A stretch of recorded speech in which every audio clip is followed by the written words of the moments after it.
Hello and welcome to our YouTube channel. I am your faculty for CSAT. मेरा नाम है अभिषेक अरोरा और हमारी जो लेक्चर सीरीज स्टार्ट हुई है उसमें मैंने सी सेट का जो मैं आपको मैथ्स और रीजनिंग भी पढ़ाऊंगा। और अभी जो हम कर रहे हैं वो है रीडिंग कॉम्प्रिहेंशन वाला पार्ट। रीडिंग कॉम्प्रिहेंशन वाला पार्ट जो स्टार्ट हुआ था और जो मेरा पहला लेक्चर स्टार्ट हुआ था उसमें मैंने सी सेट का जो पैटर्न है वो अच्छे से एक्सप्लेन किया था, जो प्रीवियस ट्रेंड्स है वो सब भी, और उसमें मैंने रीडिंग कॉम्प्रिहेंशन वाला पार्ट जो इंट्रोड्यूस किया था। तो पैसेज क्या होते हैं, उससे डील करने की अप्रोचेस क्या होती है, उससे जुड़े यूनिवर्सल रूल्स मैंने मेरे लेक्चर नंबर 1 में बताए हैं। और वो बहुत ही शानदार रूल्स है, बहुत ही अच्छी ट्रिक्स और टेक्निक्स वहां मैंने एक्सप्लेन की है। तो वो आप वीडियो जाकर जरूर देखिएगा, यूनिवर्सल रूल्स वाला। और उसमें जो है मैंने 9 यूनिवर्सल रूल बताए, जिसमें से एक रूल है 9वां रूल रण छोड़। तो वो क्या है वो जानिएगा, और वो रूल्स क्या है वो भी अच्छे से समझिएगा। अब जो हम जो स्टार्ट करने जा रहे हैं वो है मेन आइडिया। और उससे पहले बस एक बात बता दूं कि यूनिवर्सल रूल्स के बाद में मैंने जो टेल वर्ड्स होते हैं वो इंट्रोड्यूस किए थे, जैसे कि जिसमें अजम्पशन है, इन्फ्रेंस है, इम्प्लीकेशन है, क्रक्स है, करोलरी है, मैसेज है, main idea, conclusion, sums up, underlying tone, etcetera etcetera. उसमें से जो मोस्ट इंपॉर्टेंट मुझे लगे थे वो कई सारे मैंने एग्जाम्पल दे दे के एक्सप्लेन किए हैं कि अजम्पशन के एग्जाम्पल क्या है, इन्फ्रेंस के क्या है, इम्प्लीकेशन के क्या है, उसे डील कैसे करना, मैसेज के क्या, क्रक्स के, करोलरी के क्या, सब अच्छे से एक्सप्लेन किया है। आप जाके वो वीडियो जरूर देखिए। उसके बाद मैंने हर टेल वर्ड से जुड़े जो पैसेज है वो डिस्कस करना स्टार्ट किए। तो आज हम जो डिस्कस करने जा रहे हैं वो है मेन आइडिया बेस्ड पैसेजेस। और मेरी आदत रहती है कि मैं एग्जांपल दे दे के एक्सप्लेन करता हूं कि actually main idea based passages से आपको डील क्या करना है, कैसे करना है। पहले एग्जांपल देता हूं। देखिए, आपने भगवान राम के जीवन के बारे में तो काफी कुछ सुना होगा। और जो भगवान राम के जीवन में एक स्टेज जब आया था कि जब सीता माता को प्रजा ने अस्वीकार कर दिया, तो उस समय में ये बातें कही जाती है कि अ, काफी खींचतान चलती है कि भाई कुछ लोग राम जी के डिसीजन को बताते हैं कि एक राजा का जो ताज होता है वो कोई इतना आसान नहीं होता कि जिसमें आपको अपने व्यक्तिगत जीवन, व्यक्तिगत हितों से ऊपर उठ के भी डिसीजन लेने की नौबत आ सकती है। दूसरा कि जो व्यक्तिगत फ्रंट पे बात कही जाती है कि अपनी पत्नी जो कि गर्भवती भी है उनको उस मोमेंट पे इस तरह से उनका त्याग करना, क्या वो सही था? वो सही नहीं था, हम सब जानते हैं। पर बात यह है कि ये सिचुएशन आ जाना कि राज्य को चुने या अपनी पत्नी को चुने। ठीक है, तो आपने इतना तो समझा होगा कि एक्चुअली यहाँ पर हम बात क्या कर रहे हैं। हम्म? देखिए, जो एक राजा का जो जीवन होता है, आप राम जी का जीवन देखेंगे कि जब वो पैदा भी हुए थे तब से कि राज्य में जश्न का माहौल माहौल कि हमारे जो अभी पत्नी उनके जीवन में नहीं आई है, राजा साहब आए हैं या राजकुमार आए हैं, फिर वो उनको पूरी ट्रेनिंग और अपब्रिंगिंग भी उनकी इसी तरह से की जाती है कि आगे जाकर उनको राज्य संभालना है, उनकी प्रजा के प्रति उनके ये कर्तव्य दायित्व है। उनमें योग्यता तो डेफिनेटली थी, और उसी योग्यता के आधार पर कई ऋषि मुनियों ने सामने से आकर भी उनको अस्त्र शस्त्र, दिव्यास्त्र और कई तरह का ज्ञान प्रदान किया कि कल को तुम्हें अपनी प्रजा के लिए, देश दुनिया के लिए, जहां पे भी तुम्हें आपको आवश्यकता पड़ेगी वहां पर आपको इसका उपयोग करना है। तो हर तरह से हर तरह की सुख सुविधाएं आपने सुना होगा। आज भी कुछ लोग ये राजा की उपाधि लेके घूमते हैं, राजा साहब करके। कुछ लोग आज भी उनके वंशजों का सम्मान करते हैं।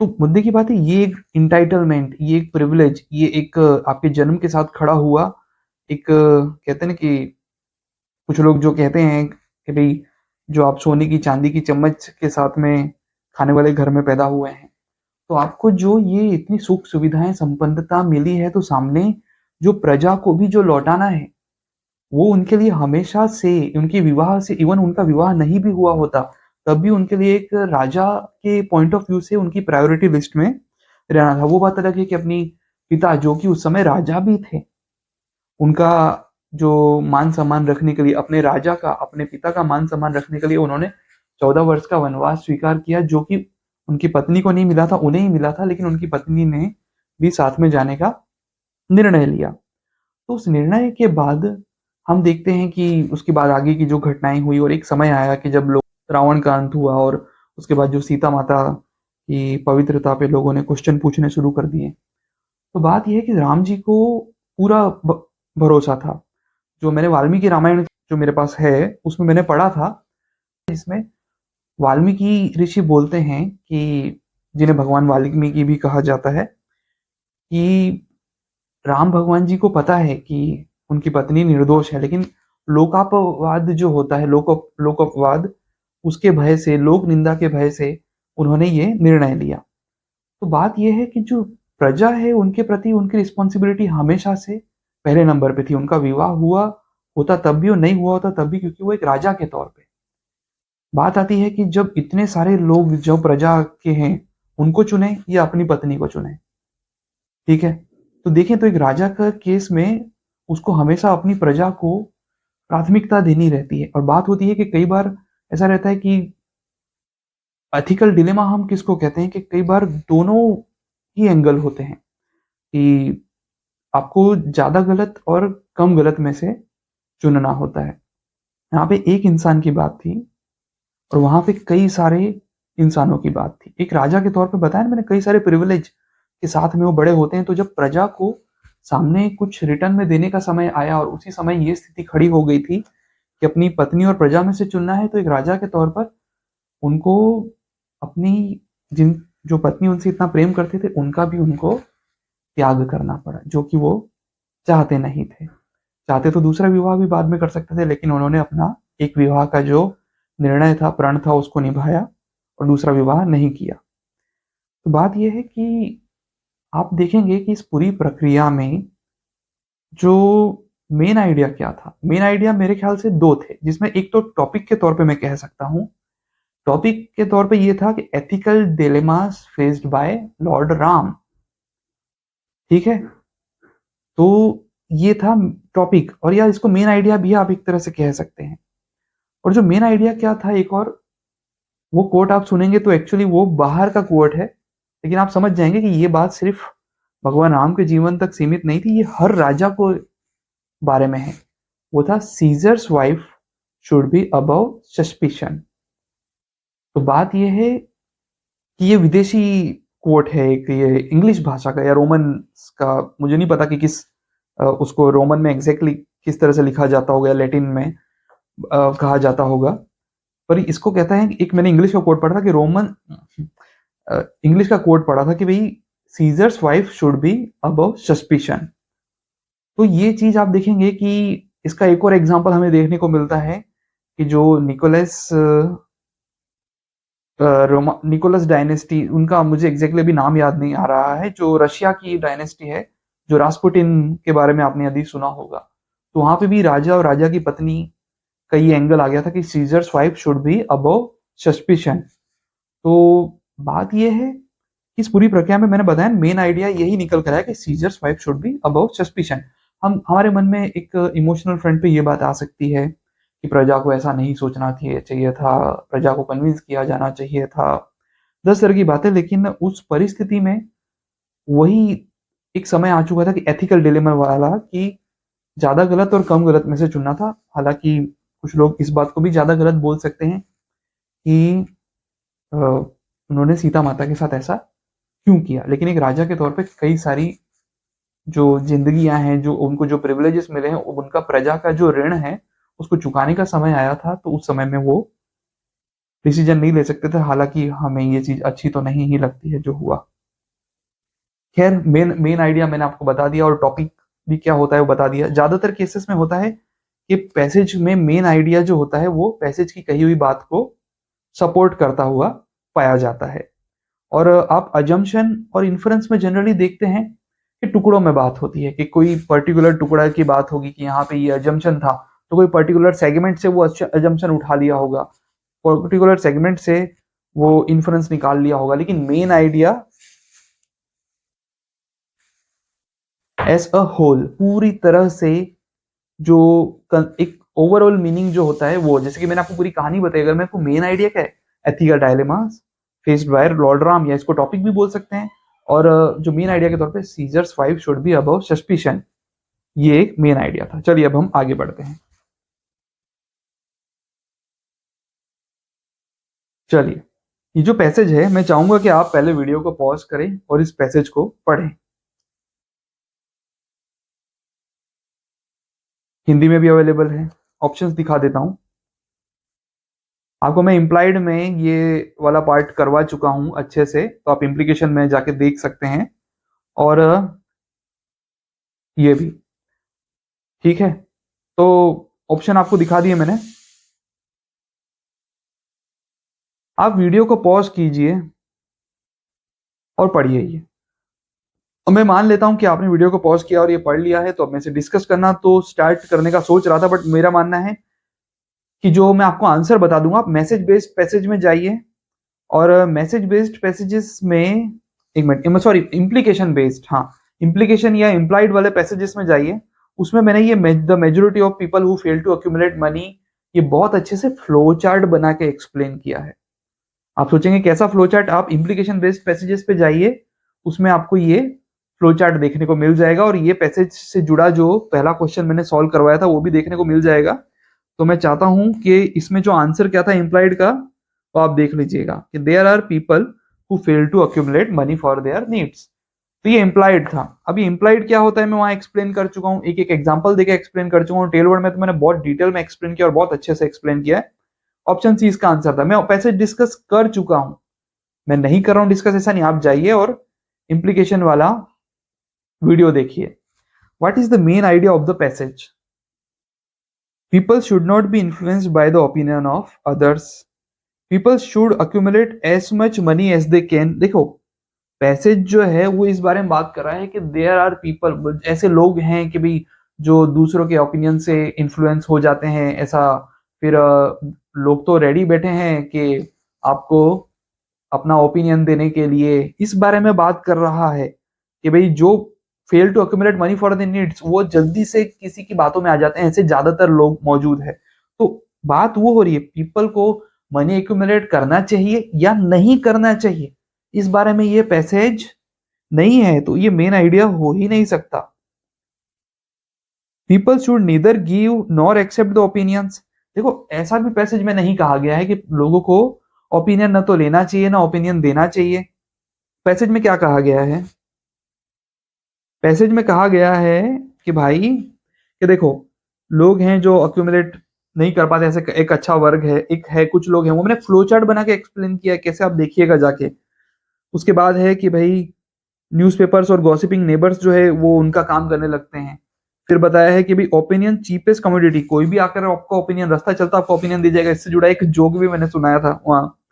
फिर बोल रहे हैं कि भाई अगर आप ओपिनियन से इन्फ्लुएंस हो जाते हैं डिसीजन पर पहुंचने के लिए, you will not succeed in any undertaking. आप किसी भी कार्य में सफल होंगे ही नहीं, ये यहाँ पर कह दिया गया है कि अगर आप अपने डिसीजन पर पहुंचने के लिए ओपिनियन से इन्फ्लुएंस हो जाते, देखिए किसी के ओपिनियन को सुनना, उससे अग्री या डिसअग्री करने का मतलब होता है आप अपना ओपिनियन बना रहे हैं। लेकिन किसी ने ओपिनियन दे दिया और आपने एकदम से मान लिया, तो आप फेल होंगे किसी भी अंडरटेकिंग में, ऐसा यहाँ कहा गया है। एक्चुअली तो अगर हम लॉजिकल माइंड अप्लाई करें तो हो सकता है कि कोई सही ओपिनियन भी मिल गया हो, है ना, तो उस समय आप सक्सीड भी हो सकते हैं। लेकिन इस पैसेज के according, if you are influenced by opinions when you reach decisions, you will not succeed in any undertaking. Passage any को सपोर्ट कर रहा है। मैंने आपको बताया था एनी ओनली, यूनिवर्सल रूल्स में समझाया था, एनी ओनली ऑल एक्सेट्रा, वो हो तो इतना समझ जाइए कि पैसेज जो है 99% केस में गलत होता है, 1% केस में सही तब हो सकता है। मतलब पैसेज में वो ऑप्शन एनी ओनली वाला, कि अगर पैसेज सपोर्ट कर रहा हो, तो पैसेज में एनी को सपोर्ट किया गया, लेकिन ऑप्शन में क्या एनी वाला कोई एंगल है वो देखते हैं।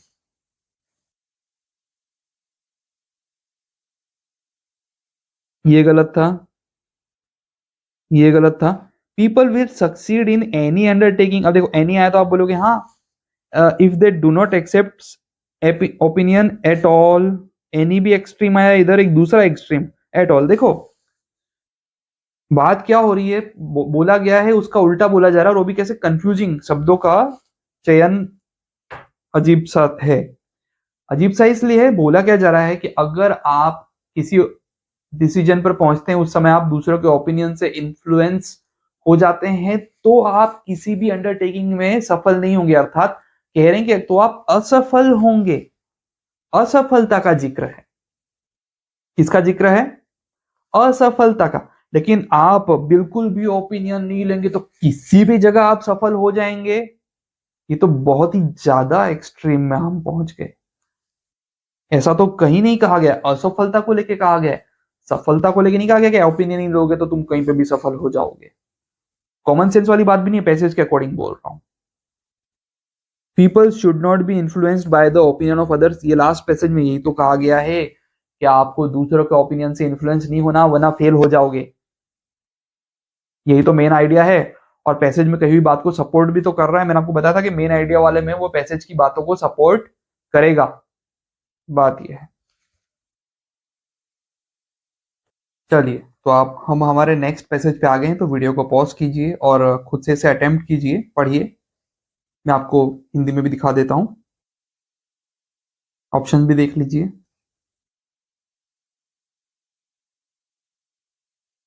ठीक है, तो मैं ये मान लेता हूं कि आपने वीडियो को पॉज किया और खुद से अटेम्प्ट किया। चलिए, तो अब हम इसे डिस्कस करना स्टार्ट करते हैं। इन आर स्कूल्स, देखिए मैं क्लास में, हर क्लास में बोलता हूँ कि अगर मैं क्लास में स्लो जाऊंगा तो आप लोग, सो नहीं जाऊंगा, स्लो जाऊंगा, हाँ सोना नहीं है। क्लास में अगर मैं स्लो जाऊंगा तो आप लोग एग्जामिनेशन हॉल में फास्ट हो जाएंगे, अगर मैं क्लास में फास्ट हो गया तो आप लोग एग्जामिनेशन हॉल में स्लो हो जाएंगे। ये चीजें आपको अच्छे से समझनी होगी, पैसेज सही से समझ आएगा। यूनिवर्सल रूल्स में पहला रूल मैंने बताया था कि read and understand the passage, तो आप बाकी कुछ बहुत सही से कर पाएंगे। पैसेज समझ में नहीं आया तो फिर तो जय Siya Ram. In our schools we teach our children that all that is there to know about physics, maths, history, and what have you. But do we teach them about the bitter caste divide that plagues the country, about the specter of famine that stalks large parts of our land, about gender sensitivity, about the possibility of atheism as a choice, etc. Okay, देखिए हमारे schools में जो बच्चों को पढ़ाया जाता है क्या है, physics, maths, history, etcetera etcetera. ऐसे ह्यूमन बीइंग आपको बेहतर इंसान कैसे बनना है, और वो चीज इतनी सही से समझाई नहीं जाती। But do we teach them about the bitter caste divide, भाई कास्ट से जुड़ी जो रियलिटी है, दो तरह के लोग मिलेंगे, जो जियो और जीने दो वाले हैं, और बाकी तो फिर बोलने की जरूरत नहीं है। हाँ, तो कास्ट से जुड़ी बातें बोली, फिर बताया कि भाई जो अकाल पड़ा, सूखा पड़ा, फिर जेंडर सेंसिटिविटी। अब जेंडर से जुड़ी जो बातें हैं, मैं क्लास में ये पूरा टॉपिक में पढ़ा चुका हूँ। जो जेंडर वाला जो मॉडर्न कंटेक्स्ट और ओल्ड कंटेक्स्ट, और स्टूडेंट पे ऊपर छोड़ता हूँ कि आपको किससे एग्री करना है, डिसएग्री करना है, वो आप सोच लीजिए। तो जेंडर जो है, पहले कहे जाते थे दो ही होते हैं, फिर बाद में तो अभी जिस जिस तरह की बातें निकल कर आ रही है, कुछ लोग ओपनली डिसएग्री करते हैं, ये उनका राइट है, और कुछ लोग ओपनली सपोर्ट करते हैं, ये उनका राइट है, भले वो किसी को सही ना भी लगे, क्या कर सकते हैं। बात हो रही है about the possibility of atheism as a choice. भाई आप किसी आस्तिक इंसान के सामने बैठ के बोल दो कि वो नास्तिक है, तो अब जैसे कि मैं भगवान में मानता हूँ, मैं आस्तिक हूँ, मेरे सामने कोई नास्तिक इंसान बैठा हो, बोले मैं भगवान में नहीं मानता, ये वो मैं ये नहीं करता, उसकी लाइफ है ना, वो किसी दूसरे को नुकसान तो नहीं पहुंचा रहा ना, वो अपनी दुनिया में मस्त है ना। वो अगर ऐसे ग्रुप फॉर्म करके किसी आस्तिक पे इस प्रकार प्रहार करे कि उसकी आस्था छीनने की कोशिश करे, तो वो गलत होगा। अगर वो ऐसा नहीं कर रहा है, वो अपनी दुनिया में मस्त है, उसको रहने दो ना मस्त। वो भगवान में जब मानने का समय आएगा उसका, एक आस्तिक के पॉइंट ऑफ व्यू से, तो वो अपने आप उसका समय आएगा, वो मानता हो जाएगा। कई लोग देखे होंगे शुरुआत में नास्तिक होते हैं, बाद में आस्तिक हो जाते हैं। बट अगर वो लाइफ टाइम नास्तिक भी बना रहे, वो किसी को नुकसान तो नहीं पहुंचा रहा ना, ये मेरी सोच है। लेकिन कई लोग मैंने देखे हैं वो एकदम भड़क जाते हैं कि इवन अतीत में आप मेरे जैसे लोग, कईयों के लिए हो सकता है कि ये एक्सेप्टेबल ना हो, और कुछ लोग के आज भी कि तुम नास्तिक हो कैसे सकते हो, तुम तो भगवान के प्रति कृतज्ञ हो रहे हो, ये अच्छी बात नहीं है। तो कुछ आस्तिकों का तो पूरा का पूरा अस्तित्व हिल जाएगा किसी नास्तिक को देखकर, और यही बात कुछ नास्तिकों पर भी लागू होगी कि उनका भी अस्तित्व हिल जाए किसी आस्तिक को देखकर। तो हमें टॉलरेंट होना चाहिए। ठीक है, आई होप आप मेरी इन बातों को लेके टॉलरेंट होंगे। आजकल देश में टॉलरेंस बहुत बढ़ रही है, मुझे ऐसा लगता है। इनटॉलरेंट तो नहीं हो ना हम लोग। हाँ, बात हो रही इक्वली इंपॉर्टेंट, देखो बात हो रही थी स्कूल्स की, फिजिक्स, मैथ्स, हिस्ट्री, बट बोल के जनरली उल्टा उल्टा बोलते हैं, bitter caste divide, famine, gender sensitivity, atheism as a choice, equally important do we teach them to ask questions. अब ये बात आपको बताता हूँ, do we teach them to ask questions. आप ये क्या हम उन्हें क्वेश्चंस पूछने के लिए प्रेरित करते हैं कि ये धरती गोल है या चपटी है, या ये आसमान में क्या है क्या नहीं, मतलब आप सोचिए, आज अब तो जिज्ञासाओं को शायद किया जाता होगा, आप तो ये क्वेश्चन की बात करते हैं। मैं मेरा एक एग्जांपल बताता हूँ कि do we teach them to ask questions. आप क्वेश्चन की बात करते हैं, मैं अपना एक अनुभव बता रहा हूँ। मैं तो सॉल्यूशन लेके एक जगह गया था। अब आप बोलेंगे सॉल्यूशन लेके गया था मतलब क्या होता है। अब मैथ्स में आपको पता होगा कि कई बार एक क्वेश्चन को सॉल्व करने के एक से ज्यादा तरीके होते हैं, और कई बार तो हम लोग कोई नया तरीका खोजते तो हमको लगता है कि हम तो मैथमेटिशियन बन गए हैं, और एक्चुअली बाद में पता चलता है वो तो ऑलरेडी रिकॉर्डेड है। हाँ, तो बात ये है कि मुझे स्कूल लाइफ का किस्सा याद है कि मैथ्स का एक क्वेश्चन था।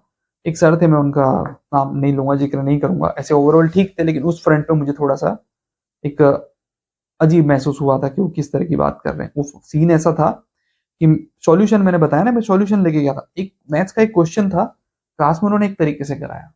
अब हुआ ये कि मैं उसको सॉल्व करते टाइम मैंने एक दूसरे तरीके से उसको सॉल्व किया, और वो किताब में मेंशन नहीं था वो तरीका, किताब में एक तरीका ही था। मैं काफी खुश होकर के एकदम, हम बोलते हैं ना कि हम खुश हो जाते हैं, वाह मैंने दूसरे तरीके से सॉल्व किया। तो सर को बताने का, सर सर देखिए मैंने इस तरीके से भी इसका आंसर आ सकता है, ये दूसरा तरीका है। तो सर ने ऐसे एक्सप्रेशन दिए, क्यों तुम्हें मेरे बताए हुए तरीके से सॉल्व करने में कोई समस्या है? हम्म? ज्यादा दिमाग नहीं दौड़ाने का अपना।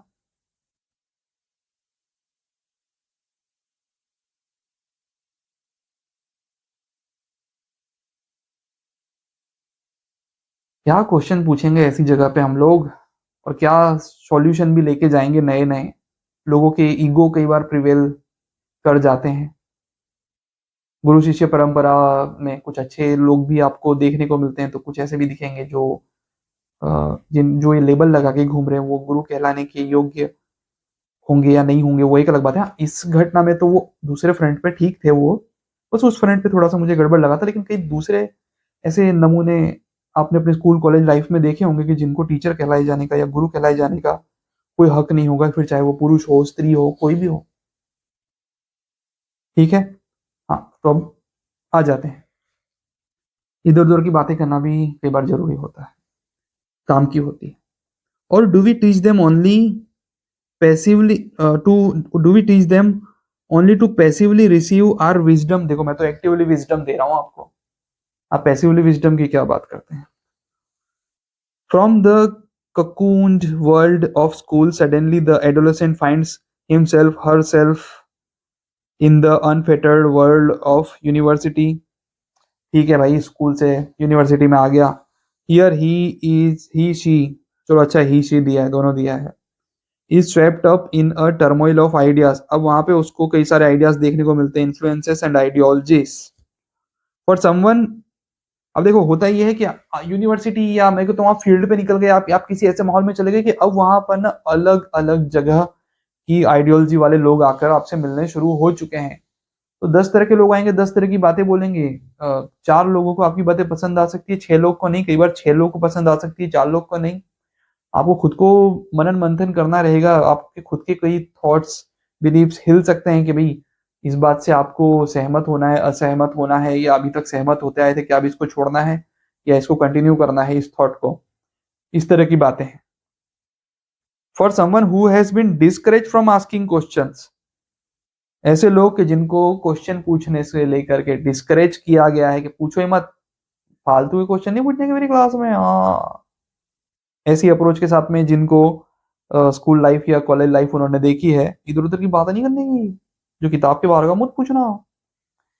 Asking questions, forming an opinion, transition can be painful. अब उस इंसान को जिसको अब कई सारे क्वेश्चंस फेस करने पड़ेंगे, उसके तो पूरे बने बनाए हुए कहते हैं बिलीफ सिस्टम यदि जेन्युइन है, सही साबित होते हैं तो ठीक है, लेकिन अगर गलत हो या कुछ उसके गलत साबित हो जाए तो वो ढह के गिरने वाली स्थिति हो जाएगी, उसका तो पूरे अस्तित्व पे प्रश्न चिन्ह लग जाएगा। तो वो पूरा हिल जाएगा कि भाई वो पेनफुल प्रक्रिया होती है अगर आपका कोई भी ओपिनियन जो है अगर चेंज होता है या आपके बिलीव्स पे प्रहार होता है, कोई भी नई चीजें सीखना एक एस्टेब्लिश्ड फ्रेमवर्क से बाहर निकल के, नए थॉट्स को, आइडियोलॉजी को वेलकम करना इतना आसान भी नहीं होता है। चलिए, इतना समझ में आ गया मेन आइडिया क्या है।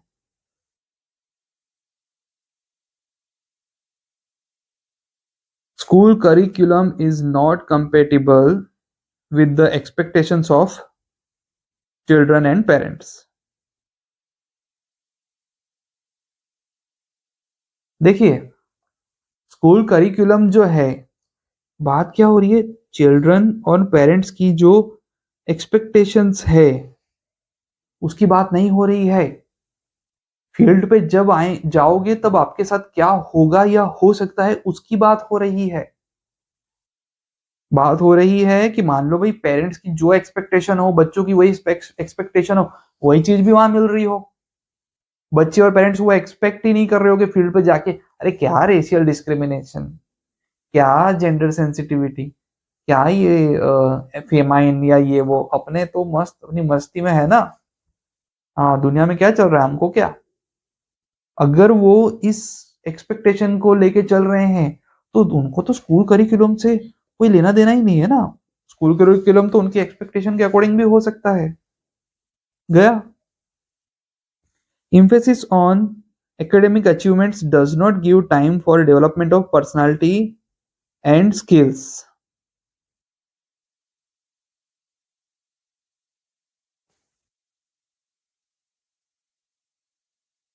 देखिए, एकेडमिक स्किल्स पे फोकस है वो अच्छी बात है भाई, एकेडमिक अचीवमेंट पे फोकस है वो अच्छी बात है, चलो क्या गलत है उसमें।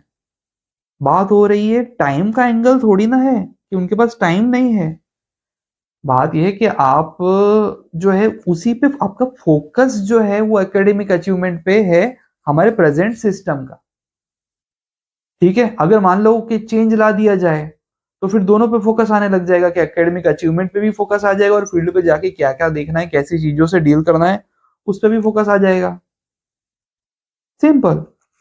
तो टाइम का लेना देना नहीं है कि टाइम नहीं है उनके पास, गिव टाइम फॉर, उनको टाइम नहीं मिलता है या उनको बहुत अधिक दूसरी बातों में इन्वॉल्व रखा जा रहा है, वो तो इसलिए क्योंकि वो सिस्टम ऐसा है। सिस्टम चेंज करोगे अगर, टाइम भी वही टाइम होगा ना उनके पास। Preparing the children to be better citizens should be the responsibility of education system। ठीक है, चलो इसको एक बार के राउंड कर देता हूं।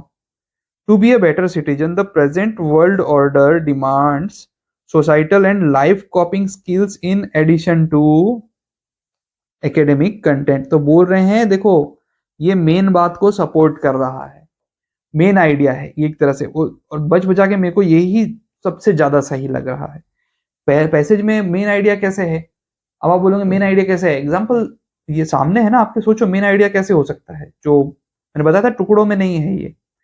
पैसेज क्या बात कर रहा है कि हमें फिजिक्स सिखाया जाता है, केमिस्ट्री मैथ्स, यानी वो एकेडमिक पार्ट की ओर इशारा हो गया, physics chemistry maths biology etcetera, academic part. लेकिन हमें ये नहीं सिखाया जाता है कि सोसाइटी में रेशियल कास्ट डिस्क्रिमिनेशन है, फैमिन है, फिर और जो दूसरी तरह की समस्याएं आपको फील्ड पे जाके देखनी पड़ सकती है। तो life coping skills and societal जो डिमांड्स है उससे कैसे डील करना, नास्तिक बनना हो या आपको उसके लिए क्या आपके पास चॉइसेस, या इवन आस्तिक बने रहना है, आपको कहते हैं जेंडर सेंसिटिव होना है या नहीं होना। तो वो जेंडर सेंसिटिव आप बनाना चाहते हो, इसका मतलब आप क्या कहना चाह रहे हो, बेटर सिटीजन। और प्रेजेंट वर्ल्ड ऑर्डर की बात क्या कर रहे हैं कि भाई लाइफ कॉपिंग स्किल्स जो है वो देनी है एकेडमिक कंटेंट के साथ में। तो यही मेन आइडिया इसका है। चलिए अब आगे देखते हैं। चलिए अब हम हमारे नेक्स्ट पैसेज की ओर देखते हैं। आप इसे पढ़ चुके हैं, वीडियो को पॉज करके, इतनी जल्दी तो नहीं पढ़ पाएंगे पता है। हिंदी में भी अवेलेबल करा दिया, कहीं पे आपको इंग्लिश में कोई डाउट रहा हो या आप हिंदी में पढ़ रहे हैं और आपको इंग्लिश में पढ़ना हो तो ऑप्शंस देखिए, वीडियो को पॉज करके आप खुद से अटेम्प्ट कर सकते हैं। हिंदी में भी देख लिया आपने। चलिए बिना देर किए अब मैं इसे डिस्कस करना स्टार्ट करता हूं। देखिए, द बेस्ट यूनिवर्सिटीज लाइक, अब देखो यूनिवर्सिटी का नाम दे दिया Harvard and MIT, despite having the luxury of having some truly excellent teachers on their payroll are increasingly embracing the flipped classroom. अब बोल रहे हैं कि देखो डिस्पाइट हैविंग, अब बात हो रही है कि भाई कई सारे हार्वर्ड और एमआईटी ये 2 अच्छे इंस्टीट्यूट है, वहाँ की बात हो रही है कि वहाँ पे एक्सीलेंट टीचर्स है, उसके बावजूद वो फ्लिप्ड क्लासरूम को एम्ब्रेस कर रहे हैं। फ्लिप्ड क्लासरूम क्या है अभी मुझे नहीं पता, तो मेरे लिए भी कोई नया टर्म है, देखते हैं। Format where students listen to video lectures, हाँ, where video lectures at home, video lecture देखे घर पे, अच्छा। उसके बाद spend less class time applying their knowledge solving problems. अब देखो, मैं अगर आपसे कहूं कि आप देखो मेरा एक वीडियो अवेलेबल है, आप घर पे देख के आओ अच्छे से, तो क्या क्लास का टाइम बचेगा, और फिर आप जो हैं यहाँ आकर के हम क्वेश्चंस प्रॉब्लम्स डील करेंगे, और फिर आगे क्या लिखा है कि भाई एग्जांपल्स के साथ, और जो जो डिस्कशन स्टूडेंट्स करेंगे उसका, जैसे मैंने क्लास बुला ली तो वहाँ पे पहले बोला वीडियो देखे आओ, बाद में आप अपने डाउट्स या क्वेश्चंस लेके आओगे, आप एक दूसरे के साथ में आपकी डिस्कशन कराऊंगा कि चलो तुम बताओ अजम्पशन क्या है, इन्फ्रेंस क्या है, इम्प्लीकेशन क्या, ठीक है।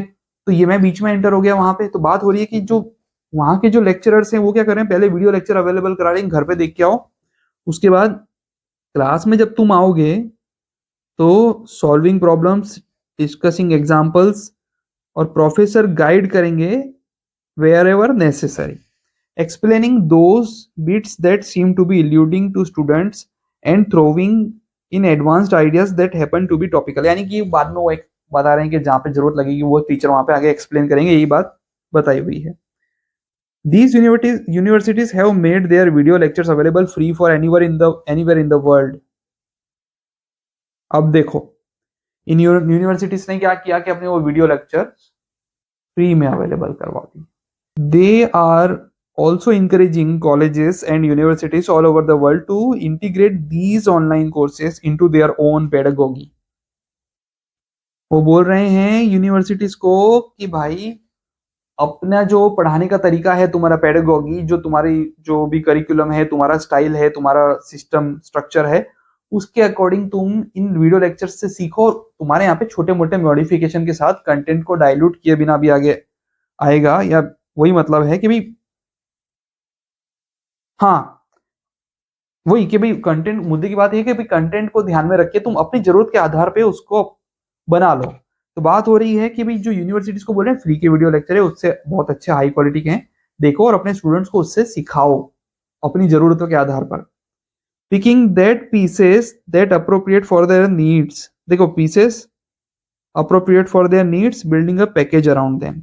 चलो इतना समझ में आ गया कि पहले तो बताया फ्लिप्ड क्लासरूम, बाद में बताया वहां होता क्या है, और बाद में बोला है जो फ्री लेक्चर अवेलेबल है वो दुनिया भर के लोग देख सकते हैं, बढ़िया है। और बोल रहे हैं कि तुम यूनिवर्सिटीज, तुम एक काम करो, तुम उन लेक्चर से तुम भी सीखो और अपने स्टूडेंट्स को भी सिखाओ अपनी वहां की लोकल जरूरतों के आधार पर। ये पूरा पैसेज है, इसका मेन आइडिया क्या है देखिए, पहले को मैं राउंड करता हूँ। Efficacy of universities would be better in online mode of conducting classroom tuition as compare to conventional method.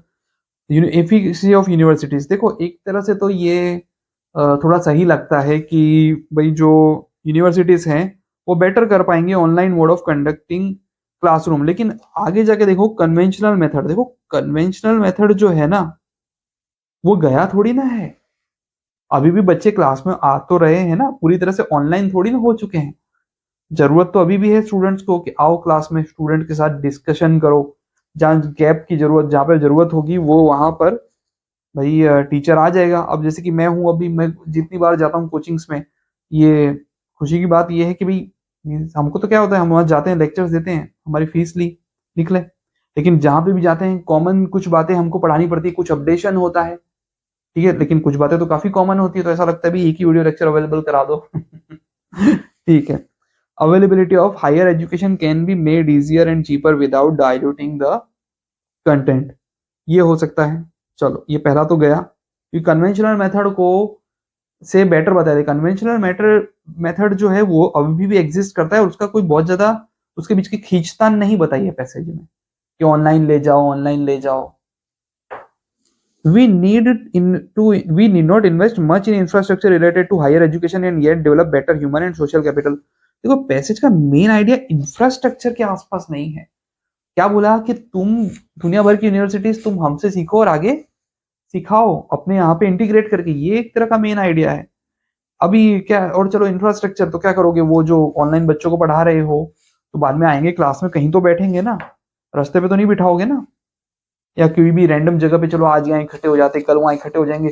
Even open classrooms हो जैसे शांति निकेतन इत्यादि जैसी जगह, कोई एक स्पेस तो उन्होंने सोचा ना कि भले ओपन स्पेसेस में पढ़ाना है पर एक स्पेस तो चाहिए ना उसके लिए भी।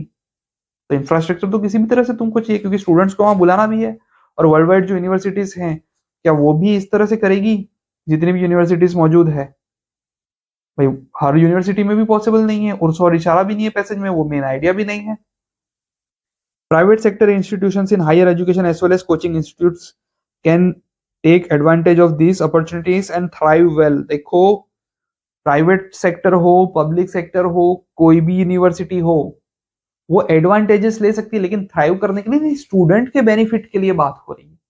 थ्राइव करने के लिए नहीं, स्टूडेंट्स के बेनिफिट के लिए बात हो रही है कि आप अपने स्टूडेंट्स को सिखाओ। फ्री कोर्स अवेलेबल है इतने, जो इतने हाईएस्ट पेरोल पे जहाँ पे मौजूद है, हार्वर्ड, एमआईटी एक्सेट्रा एक्सेट्रा। हाँ, मुझे हार्वर्ड से एक बात याद है। मैं एक इंटरव्यू देख रहा था, शायद ऑनलाइन अवेलेबल है, एक थिंकर का। मैं अच्छा नाम है उनका, फिर फिलहाल मैं उनका नाम इंटेंशनली नहीं ले रहा हूँ। कि उन्होंने कहा कि हार्वर्ड को लेकर के कि जो कुछ लोग कहते हैं हम हमारे देश में हार्वर्ड जैसी यूनिवर्सिटीज बनाएंगे। तो वो जो थिंकर है उन्होंने कहा कि क्या है हार्वर्ड में, आप अच्छी अच्छी बातें बोलते हो, वहां से तो जो टर्म उन्होंने यूज किया था वो था, वहां से तो स्काउंड्रल्स भी निकले हुए हैं। कई बोले किस किस किस्म के लोग भी वहां से निकले हुए हैं। तो कोई भी यूनिवर्सिटी हो, चाहे भारत की हो या भारत के बाहर की हो, वहां से जो अच्छे लोग हैं उनका जिक्र भी करना चाहिए, और जो बुरे लोग हैं उनका भी जिक्र करना चाहिए। ऐसा ना हो कि वो फलाने ढिकाने मिनिस्टर भी वहाँ यूनिवर्सिटी में पढ़े थे, वो इतने अच्छे अच्छे बड़े बड़े वो भी पढ़े थे, उनके ऊपर बात कीजिए, बिल्कुल कीजिए। लेकिन वहाँ जो गलत लोग हैं, जिनको आप अच्छे लोग नहीं बोलते हैं, ऐसे लोगों पे भी बात कीजिए। अच्छे एग्जाम्पल्स कोट करने से बुरे एग्जाम्पल्स छुप नहीं जाते हैं। Availability of higher education can be made easier and cheaper without diluting the content. बोल तो रहे हैं, यही तो बात हो रही है, मेन आइडिया ये तो सपोर्ट ही कर रहा है ना। Availability of higher education can be made easier. Harvard, MIT के जैसे कोर्सेज हैं वो फ्री में अवेलेबल है ऑनलाइन। वर्ल्ड वाइड यूनिवर्सिटीज को बोल रहे हैं कि अपनी पेडागोगी के आधार पर तुम अडेप्ट करो, यानी विदाउट डाइल्यूटिंग द कंटेंट। जो फिट हो सकते हैं ऐसे पीसेस चुन लो, कंटेंट को डाइल्यूट किए बिना। ये मेन आइडिया है, यही आपका आंसर है, सिंपल। चलिए आगे बढ़ते हैं। भारत में कौन कौन सी अच्छी यूनिवर्सिटी से बताइएगा जरा, जहाँ पे से अच्छे लोग भी निकलेंगे और शायद दूसरे भी।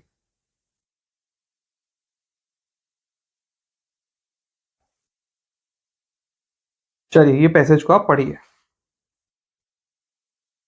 अब मैं मान लेता हूं कि आपने वीडियो को पॉज किया है और इसे पढ़ा है, देख लीजिए। हिंदी में भी देख लीजिए जरूरत पड़े तो, और जो हिंदी माध्यम के छात्र हैं वो तो देख भी सकते हैं। और यदि आप लोगों ने अनुरोध किया तो मैं मेरे हिंदी माध्यम के विद्यार्थियों के लिए अलग से यही कई वीडियोस हिंदी में भी उपलब्ध करवा दूंगा, पर आपको अनुरोध करना रहेगा। और मेरे चैनल के सब्सक्राइबर्स यदि आप बढ़ा पाने में सफल रहे, काफी बढ़ा दिए, तो मैं ये अवश्य करूंगा।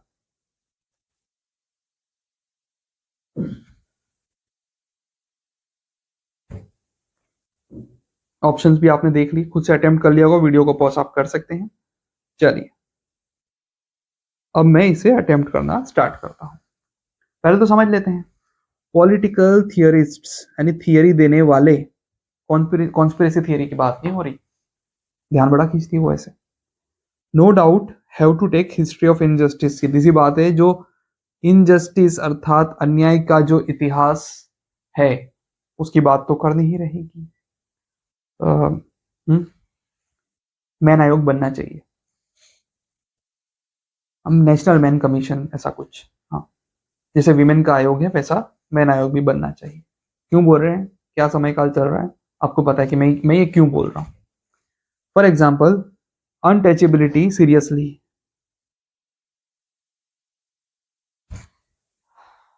मतलब कि भाई कोई इंसान नहाता धोता हो, अच्छे से व्यवस्थित रहता हो, स्वच्छ स्वस्थ रहता हो, तो उस इंसान को आप स्पर्श करने से अगर हिचकिचा रहे हैं, तो फिर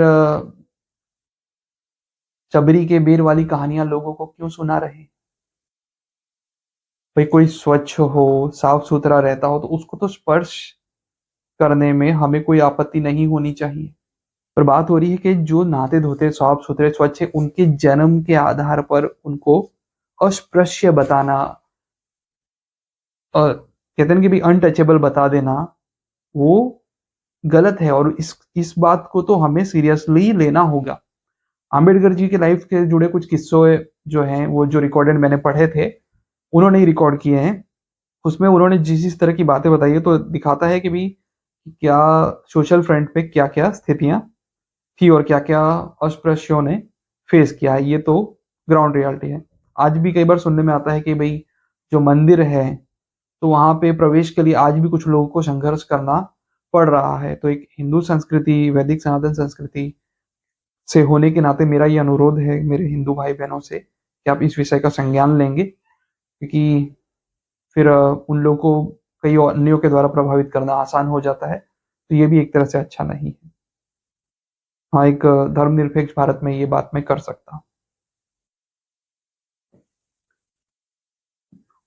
संविधान मुझे ये अधिकार देता है। The concept of historical injustice takes note of a variety of historical wrongs that continue into the present in some form or the other and tend to resist repair। अब देखो, बात करें कि हिस्ट्री ऑफ इनजस्टिस, वो किसी न किसी रूप में आज भी यहाँ पर एग्जिस्ट करते हैं, रेजिस्ट रिपेयर। जो तो अब जैसे कि अस्पृश्यता, आज भी कुछ लोग छुआछूत वाला एंगल रखते हैं, ठीक है। और two reasons might account for resistance to repair. और एक एंगल मैं बोलना चाहता हूँ कि उस पर काफी कुछ है, इसमें काफी लिटरेचर साहित्य भी आ चुका है, मूवीज भी बन चुकी है। ये मान लेना, देखिए अस्पृश्यता जो है वो लोअर कास्ट में भी पाई जाती है, कि लोअर कास्ट में भी एक बोलता है मैं इधर हूँ, दूसरा बोलता है मैं इधर हूँ, तो वहां पे भी अस्पृश्यता है। सिर्फ वो ब्राह्मण और वो शूद्र वाला एंगल लेके बोल देना भी पूरी तरह से सही नहीं है। अस्पृश्यता में आप जाके देखेंगे बहुत कुछ है। और ऐसा एक कुछ थियरी है कि जैसे हमारे पुराणों में कि जहां जहां पर ब्राह्मण, क्षत्रिय, वैश्य और शूद्र शब्द का उपयोग किया गया है, कुछ लोग का ऐसा मानना है कि वो हमारी शरीर के जो विभिन्न चक्र होते हैं उसका भी कुछ संकेत हो सकते हैं। कुंडलिनी शक्ति के जो विभिन्न चक्र होते हैं, सहस्त्रार चक्र, आज्ञा चक्र इत्यादि कई तरह के जो चक्र हैं, ऐसा कुछ लोग कहते हैं। इस पे और रिसर्च होना चाहिए। बात हो रही है कि जो हिस्टोरिकल इनजस्टिस होते हैं वो आज भी प्रेजेंट हैं और वो रिपेयर को रेजिस्ट करते हैं। कि उन इंसान को आप कन्विंस करने की कोशिश करो तो मना करेंगे कि भाई वो फलाने ठिकाने का बच्चा हमारे बच्चे के साथ आके स्कूल में नहीं पढ़ेगा। ऐसी बातें आज भी देखने को मिलती है। Two reasons might account for resistance to repair. One, not only the roots are One, not only are the roots of injustice buried deep in history, injustice itself constitutes economic structures of exploitation, ideologies of discrimination and modes of representation। देखो क्या है कि जो जितने भी लोग जो उस प्रिविलेज्ड व्यवस्था का हिस्सा रहे हैं, चाहे वो किसी भी जाति या समुदाय से आते हो, ये मत सोचिएगा कि मैं बहुत ब्राह्मण वाला, क्षत्रिय, वैश्य उसकी बात कर रहा हूँ। आप कई सारी जाति समुदायों में ये चीज देख सकते हैं। समुदाय भी कह लीजिए, सिर्फ जाति क्यों, समुदाय।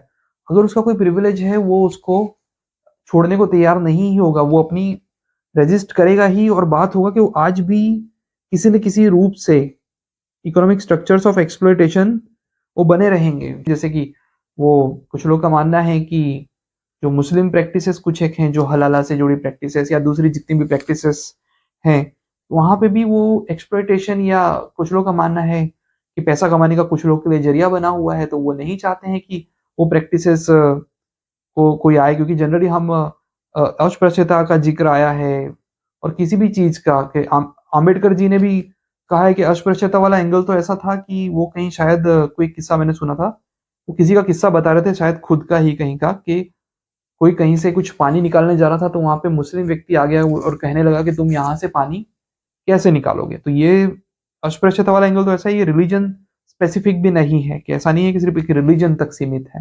ये बातें हर रिलीजन पे बोल रहा हूँ, चाहे हिंदू हो, मुस्लिम हो, ईसाई हो, जुडाइज्म हो, क्रिश्चियनिटी हो, दुनिया भर का जो भी रिलीजन, अरे इवन कोई नास्तिक व्यक्ति हो, अगर वो कुछ गलत कर रहा है, कुछ ऑपरेशन कर रहा है, कुछ इनजस्टिस कर रहा है, तो उस पर हमने बोलना होगा। किसी भी जगह की कोई अच्छी बात है उसकी तारीफ करनी होगी, कोई आइडियोलॉजी हो, रिलीजन हो, ग्रुप हो, कम्युनिटी हो, कोई बुरी बात है तो उसका क्रिटिसिज्म करना होगा। ठीक है, तो बात हो रही थी कि भाई जनरली देखिए, ideologies of discrimination and modes of representation. ठीक है, Number two, the category of historical injustice generally extends across a number of wrongs such as economic deprivation। देखो, इकोनॉमिक डिप्राइवेशन की बात हो गई कि भाई इकोनॉमिक फ्रंट पे डिप्राइवेशन रहा, सोशल डिस्क्रिमिनेशन रहा एंड लैक ऑफ रिकॉग्निशन रहा। टाइप्स ऑफ डिस्क्रिमिनेशन पे बोल दिया, अब उसकी डिटेलिंग में जाऊंगा, बेहतर है कि देखो भले मैं आपको एक्सप्लेन कराऊं, आपको तो पैसेज क्विकली पढ़ के आंसर पे पहुंचना है।